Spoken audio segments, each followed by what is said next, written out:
Hello, I'm Dr. Anjali Bhatawdekar. I'm a pediatrician. Hello, I'm Dr. Manoj Bhatawdekar. I'm a psychiatrist. In this series on wise parenting, we have been talking about the emotional development of preschoolers and shaping their behavior. We discussed about the importance of a reward in the last session. What if a child's behavior is negative? The child also needs a deterrent. So, a child needs to be punished. Punishment is very unpleasant for the parent as well as for the child. It is said that you punish the mind, not the body. It doesn't mean that you inflict pain or injury to to the child's mind. It doesn't mean you cause harm to the child. It only means that you use a negative reinforcer, preferably taking away of pleasure, depriving the child of a reward when the child displays a negative behavior. So, a negative reinforcement has its own role and has to be planned thoughtfully. As we talked in our last session on rewards, the best reward for the child is quality time spent with the child or encouraging words from the parent. So, the best punishment would also be taking away this reward.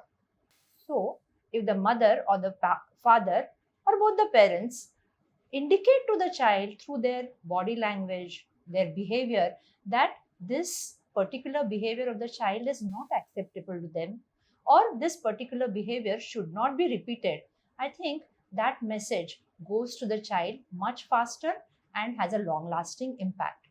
So, through your body language, just show the child that you have not liked his behavior. In a very small child, even a stern look can show the child that this behavior is not accepted. Many times it happens that a young child realizes that he has behaved badly. He has behaved in a manner which the parents have not liked. And then it tries to make amends by coming and hugging the mother. If this particular behavior has been happening very often, the mother can just stop responding to the hug. There is no need to say anything. Just not responding to the hug indicates to the child that this behavior is not liked by the mother and it should not be repeated. So, not hugging the child, not praising the child. Another thing is not talking to the child. Children want their parents to communicate with them. But whenever there's a behavior which is not acceptable, you can just stop talking to the child. So, this not talking to the child or giving him time out can be a very, very effective punishment for the child. But you have to remember that it should not go on for a very long time. The general rule is that if the child is, say, 4 years old, the timeout or not talking to the child should last for not more than 4 or 5 minutes. If you continue it for a much longer time, it loses its effectiveness.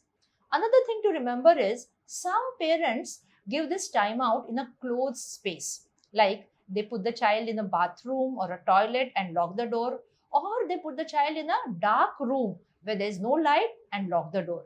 Now, this sort of punishment is not really helpful because the child can get very, very scared in the dark or in the closed toilet, and that can have a long lasting impact on his emotional development. So, best to give time out in an open room, in a corner, and not talking to the child during that time. Another option of punishment which many parents resort to is hitting the child. Hitting is obviously not the first option. Whacking a child in a dangerous situation once in a while, for example, the child is leaning over from an open balcony, putting his hand in fire, etc. This kind of whacking is allowed once in a while. Remember, never hit a child on delicate areas such as face, eyes, below the ears, on the tummy, on the chest. If at all, hitting the child on the hips or buttocks may be allowed once in a while. But it's obviously not the first option. Hitting has its own demerits. We have seen several children who have been physically abused during their childhood and they grow into personality disorders or they develop some long lasting traumas in their adulthood. Therefore, we need to understand that hitting is not to be resorted to. as far as possible. A question which is asked very often is, the earlier generation adults used to hit their children freely. How did that help? Well, it did not really help. Maybe it had some deterrent value of its own, but let me tell you one thing. Those adults, when they used to hit with a lot of confidence. And what children respected was not hitting, but the confidence with which they were hit. The modern parent is so stressed out and so worried and has read a lot about child psychology that even for a simple negative reinforcement, the parent is lacking in confidence. Please understand that punishment has its own role in shaping the child's behavior. Don't use it very often, but whenever you want to use it very confidently, very assertively, so that the child gets the best message. More about parenting in the next sessions.